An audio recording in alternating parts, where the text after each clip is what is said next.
Friday, April 2nd, 1943.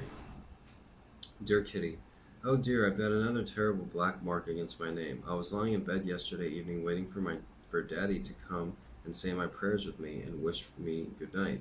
When Mommy came into my room, sat on my bed and asked very nicely, Anne, Daddy can't come. Shall I say your prayers with you tonight? No, Mommy, I answered.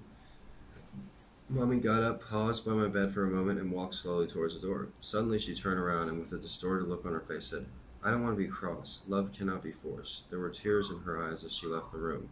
I lay still in bed, feeling at once that I had been horrible to push her away so rudely, but I knew too that I couldn't have answered differently. It simply wouldn't work. I felt sorry for Mommy, very, very sorry, because I had seen for the first time in my life that she minds my coldness.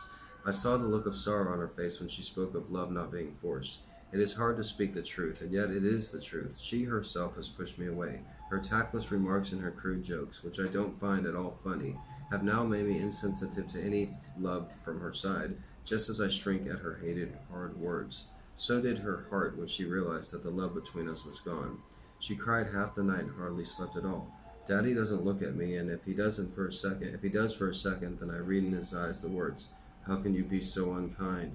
How can you bring yourself to cause your mother such sorrow? They expect me to apologize, but this is something I can't apologize for because I spoke the truth and Mommy will have to know it sooner or later anyway. I seem, and indeed I am, indifferent both to Mommy's tears and Daddy's looks, because for the first time they are both aware of something which I have always felt.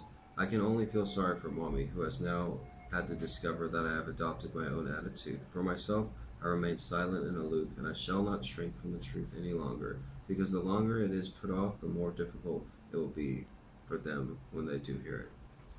Yours, Anne.